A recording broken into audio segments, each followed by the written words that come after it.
Okay, we're going to go into session 19 of the book of Genesis and deal with chapters 28 through 31. Some of them are short, so it's not quite as onerous as it sounds.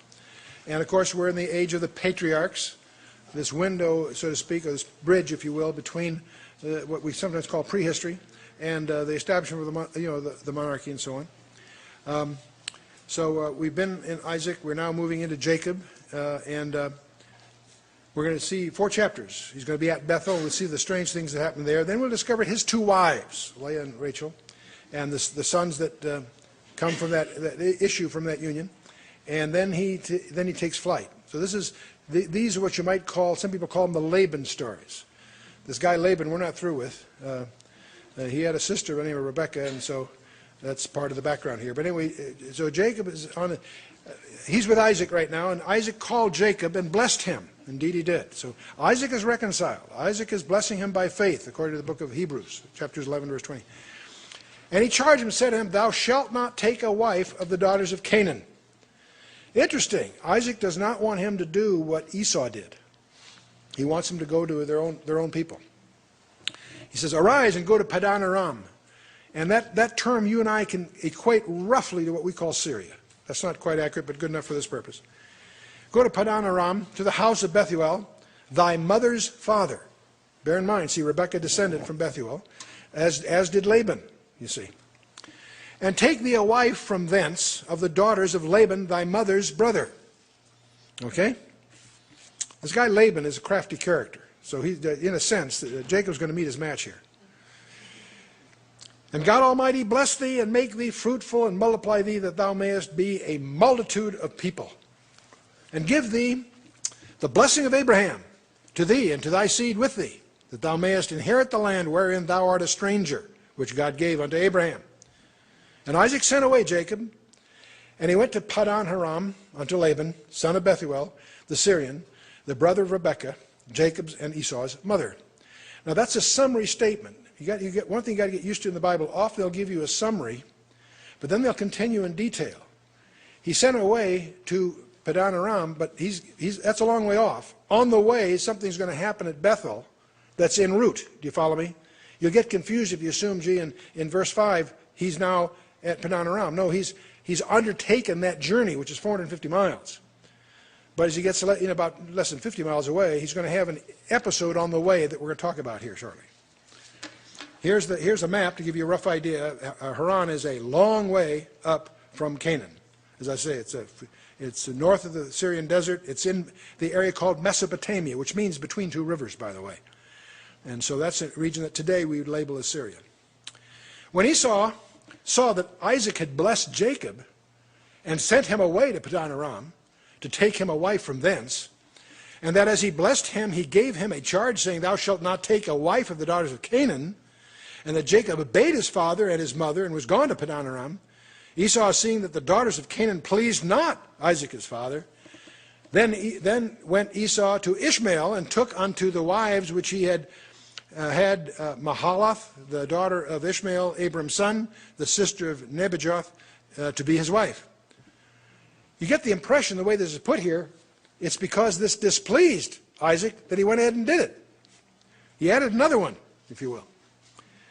Anyway, Jacob went out from Beersheba and went toward Haran. See, he's left for Padan Aram, but that's a long journey. There's going to be some things happen on the way here. And he lighted upon a certain place. This certain place is going to become very famous because of what happens here. He lighted upon a certain place and tarried there all night, because the sun was set. And he took of the stones of that place and put them for his pillows. Sounds a little rough, doesn't it? And lay down in that place to sleep. And he dreamed. And behold, a ladder set up on the earth, and the top of it reached to heaven. And behold, the angels of God ascending and descending upon it. And behold, the Lord stood above it, and said, "I am the Lord God of Abraham thy father, and the God of Isaac. And the land whereon thou liest, to thee will I give it, and to thy seed." Here God is confirming now the covenant once again to the next of kin. He confirmed to Isaac, now he's confirming it to Jacob. And thy seed shall be as the dust of the earth, and thou shalt spread abroad to the west, and to the east, and to the north, and to the south. And in thee and in thy seed shall all the families of the earth be blessed. That's obviously messianic. That's more than just his seed. Anyway, and behold, I am with thee, and will keep thee in all places whither thou goest, and will bring thee again into this land, for I will not leave thee until I have done that which I have spoken to thee of. And Jacob awaked out of his sleep, and he said, surely the Lord is in this place, and I knew it not. And he was afraid, and he said, how dreadful is this place! This is none other but the house of God, and this is the gate of heaven. And Jacob rose up early in the morning, and took the stone that he had put for his pillows, and set it up for a pillar, and poured oil on the top of it. And he called the name of that place the house of God. Beth, second letter of the Hebrew alphabet, Bet, El, the name of God. Bet means house. Beth El is the house of God. So this is Bethel. We're going to hear more about Bethel in some subsequent adventures.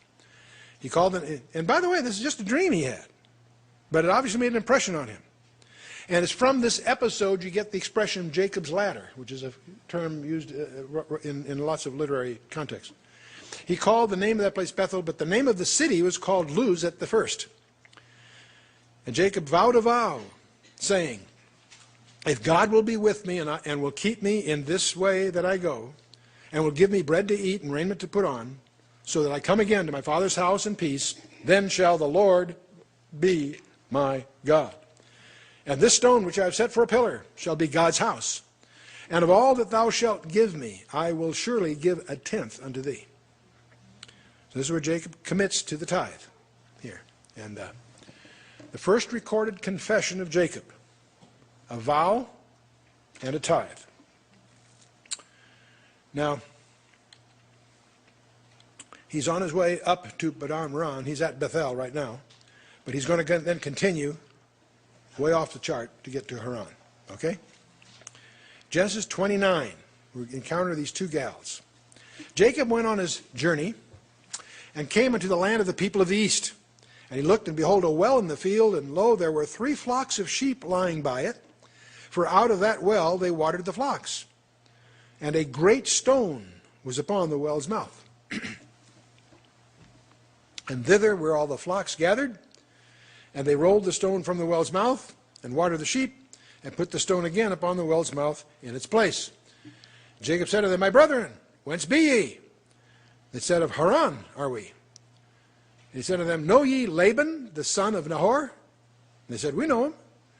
He said to them, is he well? And they said, he is well, and behold, Rachel his daughter cometh with the sheep. Here's another looker. We've got a lot of good-looking gals in this thing. And he said, lo, it is yet high day, neither is it time that the cattle should be gathered together. Water ye the sheep, and go and feed them. They said, we cannot until all the flocks be gathered together, until they roll the stone from the well's mouth, then we water the sheep. I can't help but get the impression these people are lazy. You know, they're using it as an excuse. But anyway, and while he yet spake with them, Rachel came with her father's sheep, for she kept them. It came to pass, when Jacob saw Rachel, the daughter of Laban his mother's brother, and the sheep of Laban his mother's brother, that Jacob went near and rolled the stone from the well's mouth, and watered the flock of Laban his mother's brother. In other words, what these guys couldn't pull off, Laban just went ahead and did. My kind of guy. I like that. And Jacob kissed Rachel. Whoo, wee. Okay. And lifted up his voice and wept. How's that for a first date, huh? Boy, lifted up his voice and wept. We're going to discover that Jacob loved Rachel more than life itself. Never wavering, always did. Jacob told Rachel that he was her father's brother and that he was Rebekah's son, and she ran and told her father. It came to pass when Laban heard the tidings of Jacob's sister's son, that he ran to meet him, embraced him, and kissed him, and brought him to his house, and he told Laban all these things. And Laban said to him, surely thou art my bone and my flesh, and he abode with him the space of a month. And Laban said unto Jacob, because thou art my brother, shouldst thou therefore serve me for naught? Tell me, what shall thy wages be? Laban had 2 daughters. The name of the elder was Leah. The name of the younger was Rachel. Leah was tender-eyed, But Rachel was beautiful and well favored. And you can let that sentence mean whatever you want it to mean, all right? And Jacob loved Rachel and said, I will serve thee 7 years for Rachel thy younger daughter. Laban said, it is better that I give her to thee than I should give her to another man. Abide with me. And Jacob served 7 years for Rachel. And they seemed to him but a few days for the love he had to her. Wow. And Jacob said unto Laban, give me my wife, for my days are fulfilled, that I may go in unto her. Laban gathered together all the men of the place and made a feast. It came to pass in the evening that he took Leah his daughter and brought her to him, and he went in unto her. So you're dealing with the veils here and so forth. But in any case, Laban gave unto his daughter Leah Zilpah, his maid, for a handmaid. It was customary, by the way, for the father of the bride to give the bride a handmaid if he was able to do that. That's very typically done, apparently. And it came to pass that in the morning, oh boy, it came to pass that in the morning, behold, it was Leah. And he said to Laban, what is this thou hast done unto me? Did not I serve with thee for Rachel? Wherefore then hast thou beguiled me? Jacob is going to get his first lesson in retribution. He defrauded his brother Esau, and now he's been defrauded. God is teaching Jacob the rights of the firstborn. In verse 26, Laban said, it must not be so done in our country to give the younger before the firstborn. Fulfill her week, and we will give thee this also for the service which thou shalt serve me with me yet 7 other years. Now, I want you to notice that verse. It's not a big deal, but I want you to be sensitive to it. Fulfill her week. That's not a week of days. See, you and I, when we think of a week, we think of days. In the Jewish system, you have a week of days. We all know about that. We observe it in our Gentile calendar. You have 6 days and then Shabbat, right? You also have a week of weeks. That's what the counting of the Omer is. And that's the Feast of Shavuot is 49 plus 1. You have a week of days, a week of weeks, a week of months, the 7th month. Tishri is the 7th. Nisan, the start of the religious year, is the 7th month of the secular year, and so forth. And you have a week of years. There's all kinds of, in Leviticus, I think it's 25, wherever, you have all these rules about the sabbatical year. 6 years you plow the ground. The 7th year you let it lay fallow. It's a sabbatical year, Shabbat. And so you have days, weeks, months, years, a week of years. And this is going to be important for you to understand, because in the Scripture there are occasions where the week is obviously weeks of years. Daniel chapter 9 is perhaps the pivotal one of that. You won't understand that unless you recognize that Gabriel is talking to Daniel about a week of years. It's pretty obvious from the context, but this is one of the places you find this term used this way. Anyway, so he's got to work another 7 years. And the scholars, argue about this, the details. But anyway, Jacob did so and fulfilled her week, and he gave him Rachel his daughter to wife also. So he works 14 years for these two brides, Leah and Rachel. And Laban gave to Rachel his daughter Bilhah, his handmaid, to be her maid. In other words, Rachel, his daughter, got her handmaid Bilhah given to her as a wedding gift, in effect. And he went in also unto Rachel, and he loved also Rachel more than Leah, and served with him yet 7 other years. And when the Lord saw that Leah was hated, he opened her womb. But Rachel was barren. And Leah conceived and bare a son, and she called his name Reuben. For she said, surely the Lord hath looked upon my affliction, now therefore my husband will love me. It's hard for us to fully appreciate how important issue was to the women of that day. Having children was one of their primary blessings. And if they were barren, that was considered a real curse. And so she names her firstborn Reuben because the Lord had seen her misery. And Rehoboam speaks to that. And there's another wordplay joins it. The word Yebanani is being attached So on the one hand, the Lord has seen her affliction, and yet now the husband will love her, be attached to her. So both those terms in the Hebrew echo from the word Reuben, if you will. And she conceived again, and bare a son, and said, because the Lord hath heard that I was hated, he hath therefore given me this son also, and called his name Simeon.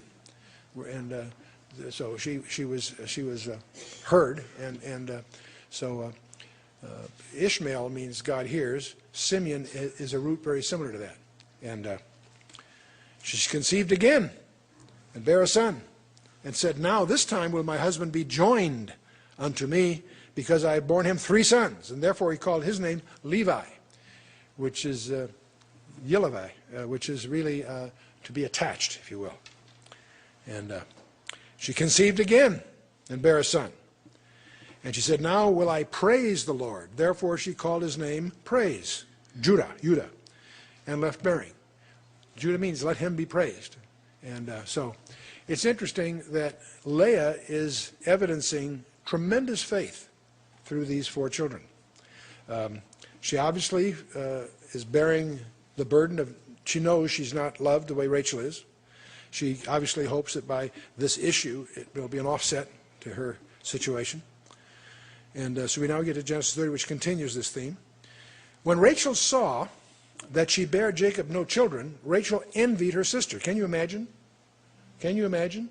Even though you love the most, this older sister is born 4, not 1, 4 kids. So she said to Jacob, give me children or else I die. And Jacob's a little frustrated, obviously. Jacob's anger is kindled against Rachel and says, am I in God's stead who hath withheld from thee the fruit of the womb? It's obviously that he hasn't got a problem. He's got sons by the other wife, so this just tends to focus it even more. So then Rachel says, behold my maid Bilhah, go in unto her, and she shall bear upon my knees, that I may also have children by her. Sounds strange to us, but was common practice. We saw that continue with Hagar and Sarah. We also discovered evidence that that was the pattern there in the area of Haran to do that. It was very frequently done. And she gave him Bilhah, her handmaid, to wife, and Jacob went in unto her, and Bilhah conceived and bare Jacob a son. And Rachel said, God hath judged me, and hath also heard my voice, and hath given me a son. Therefore she called his name Dan. Dan is explained by the word Dani, which means God has vindicated me. Or some people would say that he's also corrected a wrong in a sense, so that her barrenness, if you will. So the term Dan also implies being judged. His name being judged. So, and Bilhah, Rachel's maid, conceived again, and bare Jacob a second son. Rachel said, with great wrestlings have I wrestled with my sister, and I have prevailed.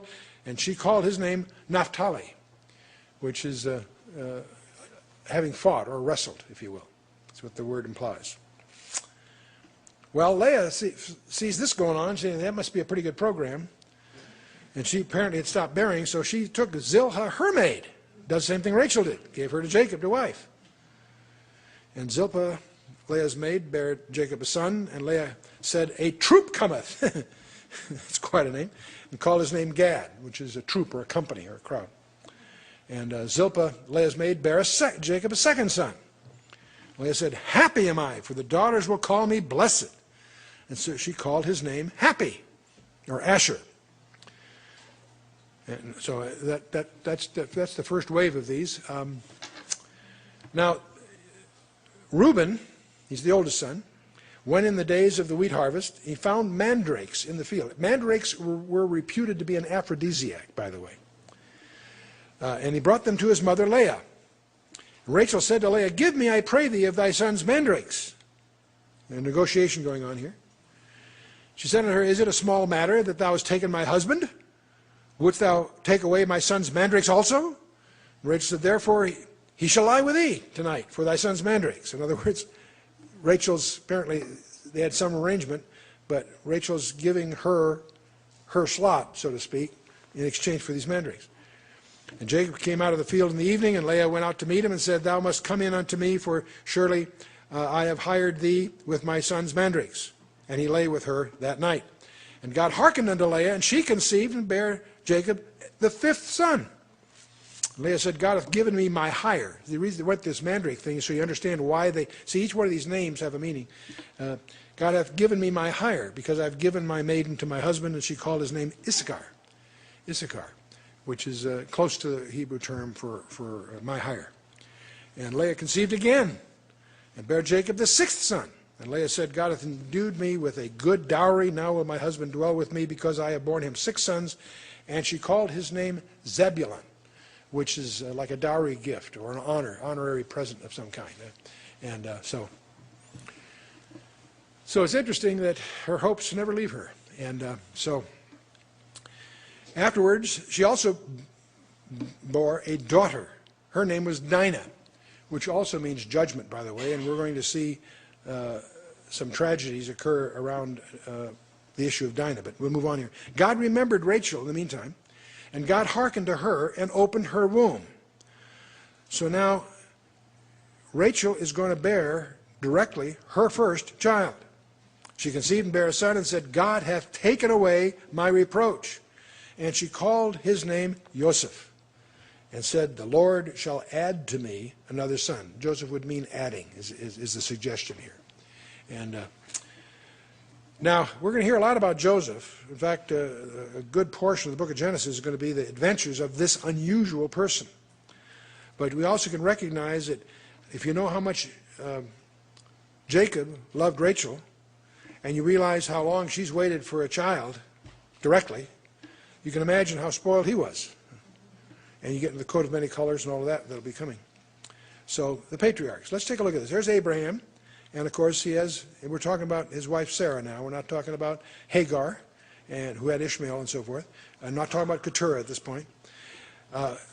Sarah has a son by the name of Isaac, and Isaac marries Rebekah and has Esau and Jacob, in that order.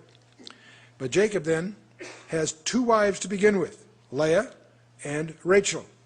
Under Leah, we have his firstborn son, Reuben, then Simeon, Levi, and Judah. Direct issue from Leah. About this time, Rachel gets the idea, I'll use my handmaid as a surrogate mother here. So Bilhah has Dan and Naphtali. No problem.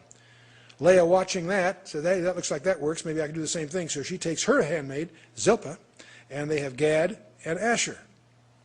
Now we get around, finally, to the point that Rachel actually has a child of her own, Joseph. To look ahead, so you get this whole perspective here, Joseph will, of course, end up down in Egypt. In Egypt, he will have a wife and 2 sons.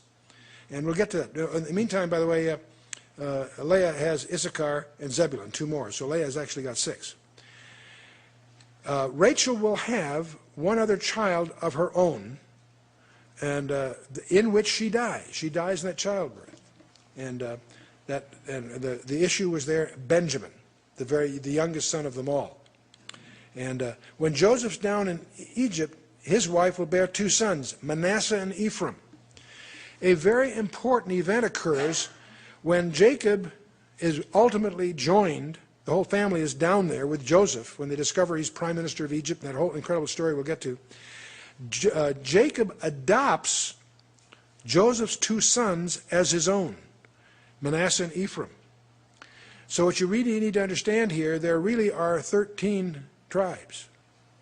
If you take Manasseh and Ephraim together, you can call it the tribe of Joseph. You have 12 tribes. If you want to leave one of these out for some purpose, you can still have 12 tribes, because you got 13 to choose from. Do you follow me? And you're going to discover that these tribes are listed 20 times in the Bible. Every time they're listed, they're in a different order, pretty much. And more often than not, one of them is omitted for some reason. Often the tribe of Levi is not in the list because they did not go to war, and some other reasons. This gets to be particularly provocative when you get to the book of Revelation, because in Revelation 7 you got 12 tribes listed there. One of the tribes is conspicuous in its omission. That's the tribe of Dan. There's a second tribe that's also missing, but nobody notices it, because you have the tribe of Manasseh mentioned, and then it's also mentioned the tribe of Joseph, which obviously, if Manasseh's already counted, the only thing that's left is Ephraim. So Ephraim's included, but sort of in a derogatory way. It's included but not named. Many people miss that. That all has purpose. When you get to Revelation 7, that'll all have significance. But anyway, these are the 12 tribes, but it'll help you to understand that there's really 13 to choose from to get you. It's called a baker, what I call a baker's dozen. Okay? Because often you want to leave one out, but you still have 12 tribes, if you will. Okay. Something interesting. Here are the 12 tribes with the general assumption of what their names mean. This is not a precise science, of course. Reuben means looked or affliction. These all what's involved here are puns and word plays. Puns and also homonyms. There are two words that sound alike but mean something different. Simeon, hearing or heard. Levi, husband joined. Judah means praise. Dan, judged or judgment. Naphtali, wrestlings and prevailing over those. Gad, troop cometh. Asher, happy. Issachar, my hire or service. Zebulun, the dwelling. Joseph means adding. When Benjamin is born, son of agony at first, but then changed to son of my right hand, Jacob calls him. Something kind of interesting, if you look at these in the order that they were born, they profile the history of Israel. You know, the first four under Leah profile the time that Israel will be in Egypt. Moses speaks in chapter 2 and 3, God looked upon the affliction of his people. He heard my cry. And when was Jehovah joined? Passover. That, of course, is the climax of the redemption out of Egypt. And of course, then, upon which praise follows. The next group is in the wilderness. Remember the wilderness at Meribah, where they were judged. And the wrestlings with Amalek in Exodus 17. And then when you get to out of that, you come after the wilderness, you're finally into the land under Joshua. And the nations that oppose Israel, they are overthrown by Joshua, and they have the occupation and so forth. And the last two, of course, would point to the kingdom being added to, and the son of my right hand. Who would the son of my right hand be? Jesus. Okay, there you go. So it's a possibility. I mention this because you can spend a lot of time looking at this. The more you look at it, the more you'll see many, many other parallels. But this is, I'm doing this not because this is some big, profound proof or anything like that, nothing like that. But as you go through your scripture, you'll again and again and again see parallels. Let me give you another one. Jacob received a blessing from his father by assuming the identity of the firstborn son. Right? So do we. So do we. We receive the blessing of our Father in the identity of his firstborn son. Anyway, moving on. Came to pass when Rachel had borne Joseph that Jacob said to Laban, send me away that I may go unto mine own place and to my country. Understand, he's been there for about 20 years. Okay? He says, give me my wives and my children for whom I have served thee, and let me go, for thou knowest my service which I have done thee. Laban said unto him, I pray thee, if I have found favor in thine eyes, tarry. For I have learned by experience that the Lord hath blessed me for thy sake. Laban, I don't think this is just euphemisms there. Laban is acknowledging that he's been blessed, that God has blessed him through Jacob. He said, and he said, appoint me thy wages, and I will give it. He said unto him, thou knowest how I have served thee, and how thy cattle was with me. For it was little which thou hadst before I came, and it is now increased into a multitude. And the Lord hath blessed thee since my coming, and now shall I provide for mine own house also? He said, what shall I give thee? And Jacob said, thou shalt not give me anything. If thou wilt do this thing for me, I will again feed and keep thy flock. Jacob has got a stratagem here that will sound like he will gain very little out of this. And Laban buys into this program. But again, we've got, I suspect Laban's met his match in connivery. He says, I'll pass through all thy flock today, removing from thence all the speckled and spotted cattle, and all the brown cattle among the sheep, and the spotted and speckled among the goats, and of such shall be my hire. So shall my righteousness answer for me in time to come, when it shall come for my hire before thy face. Every one that is not speckled and spotted among the goats and brown among the sheep shall be counted stolen with me. Laban said, behold, I would it might be according to thy word. Laban figures this out and thinks this is a good deal. He removed that day the he-goats that were range-straked and spotted, and all the she-goats that were speckled and spotted, and every one that had some white in it, and all the brown among the sheep, and he gave them into the hand of his son. So he weeds the flock of those right up front. And he set 3 days' journey betwixt himself and Jacob fed the rest of Laban's flocks. Now understand, these aren't individual guys. They each have a whole retinue of servants. Okay, they're employees involved here. But anyway, Jacob took him rods of green poplar and of hazel and of chestnut tree, and peeled the white strakes in them, and made the white appear which was in the rods. In other words, he stripped, these are branches that have dark outside, but if you peel off the bark, it's white on the inside. So by peeling, you can get a branch that's striped, if you will.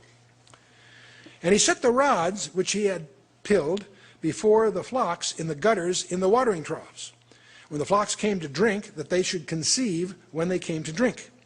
And the flocks conceived before the rods, and brought forth cattle, ring-straked, speckled, and spotted. Now, I am not a shepherd. When I read this, I thought, this is bizarre. This sounds archaic. I was startled to discover that there are many ancient authorities that take this quite seriously. That apparently, especially sheep, when they copulate, will often render in accordance to what's on their mind when they do that. Whether that's true, which apparently some experts believe it is, and I could cite those for you if you like.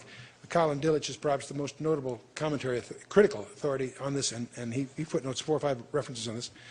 Whether that really was valid or whether that was the common belief doesn't matter. Because what obviously happens is the Lord's doing anyway. But if you were like me, I was very troubled when I read this. It sounds like silly superstition. It turns out apparently it's not. And I'll mention, by the way, just a few months ago, even in Scientific American, I was startled to discover, as they study the DNA, the master record is your DNA, and it's self-replicating. It has a way of making RNA, but the RNA is edited before it's sent to the machinery that makes the proteins. They take the introns out, the machinery that snips out certain portions, they call those introns, and the rest are spliced together, and that's sent to the machinery that reads the codes, makes the protein, that makes the, it ought to go. That's the whole thing. The stuff that is cut out, many of your texts call it junk DNA. The microbiologists have assumed that this DNA that doesn't lend itself directly to the protein building process is vestiges of ancient evolutionary, they don't know. They call it the junk DNA. They don't know what it is. Well, 2 things. Some recent articles in Scientific American highlight the fact they're now discovering that the so-called junk DNA has a very important architectural role in the human genome. But what really startled me, why are your eyes blue or brown? Your hereditary characteristics apparently are carried by the non-protein generating portions of the DNA. But what really startled me, other than all that, do you know how much of the DNA is so-called junk DNA? 96%. And when I realized that, it just blew me away, because you realize what they think they know, they've learned from a very small sample of the total. And it's just like matter and energy. There's, I think, 95% of the mass of the universe is not seen. They're still looking for it. They can know it's there mathematically from the gravitational effects, but it doesn't give light, so they call it dark matter. Anyway, so the point is, I suspect that what we think we know about genetics is still being unraveled. In any case, what's really going on here is, in a sense, academic for us, because whether that's just what Jacob believed, it ended up working is the point. Whether it worked because that's the natural process, or if it's working because God chose to have it work, is a moot point, really. So Jacob did separate the lambs and set the faces of the flocks toward the ring-straked, and all the brown in the flock of Laban, and he put his own flocks by themselves, and he put them not into Laban's cattle. It came to pass, whensoever the stronger cattle did conceive, that Jacob laid the rods before the eyes of the cattle in the gutters, that they might conceive among the rods. And when the cattle were feeble, he put them not in, so that the feebler were Laban's, and the stronger were Jacob's. And the man increased exceedingly, and had much cattle, and maidservants, and men servants, and camels, and asses. So he's a very, very prosperous proprietor here. So that leads to chapter 31. And he heard the words of Laban's sons, saying, Jacob hath taken away all that was our father's, and of that which was our father's hath he gotten all this glory. So needless to say, the heirs to the estate of Laban are getting upset. They're watching what's going on. They recognize that Jacob's winning this thing. And Jacob beheld the countenance of Laban, and behold, it was not toward him as before. Okay? And the Lord said unto Jacob, return unto the land of thy fathers and to thy kindred, and I will be with thee. So Jacob hears from God and tells him to get out of there. Jacob sent and called Rachel and Leah to the field unto his flock, and said unto them, I see your father's countenance that is not toward me as before, but the God of my father hath been with me. 2 points there. He announces to the women something. I'm sure the girls knew it long before he even recognized it. And but also that God is with him. He declares the oracle in effect. And ye know that with all my power I have served your father, and your father hath deceived me and changed my wages 10 times. But God suffered him not to hurt me.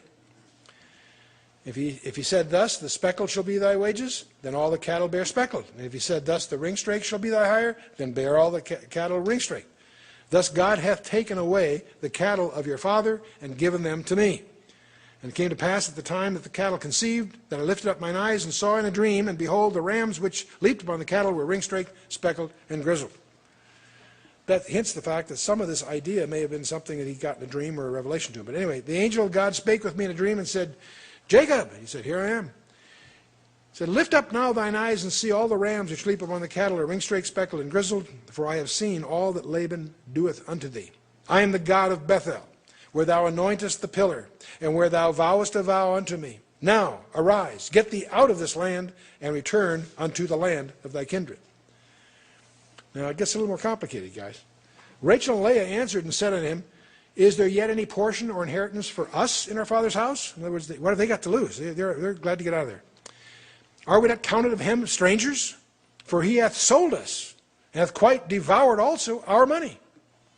They're upset because they feel they were sold out. It's not that they don't love Jacob, but they feel that they were treated as chattel. And whatever they were entitled to is gone to their brothers. For all the riches which God hath taken from our father, that is ours and our children's. Now then, whatsoever God hath said unto thee, do. So Jacob rose up and set his sons and his wives upon camels. He's doing this, low profile. He carried away all his cattle and all his goods that he had gotten, the cattle of his getting, which he had gotten in Paddan Aram, to go to Isaac his father in the land of Canaan. And Laban went to shear his sheep, and Rachel had stolen the images that were her father's. These are called teraphim, and they're little small figurines of deities. It's a pagan thing, and it shows the pagan influence in the Laban in that family. But there's something else that most people don't understand. We didn't understand until about 1930 when they discovered the tablets at Nuzi, and the Nuzi tablets in about 1925, 4,000 clay tablets were discovered in a town that's substantially east of Haran, but in that region. And they're dated to about 1500 BC, roughly the time of all this going on. Teraphim, we learned several things from these tablets. We discovered these teraphim were evidence of property ownership. Yes, they had religious significance, but their legal significance was they represented a claim to the property. And if a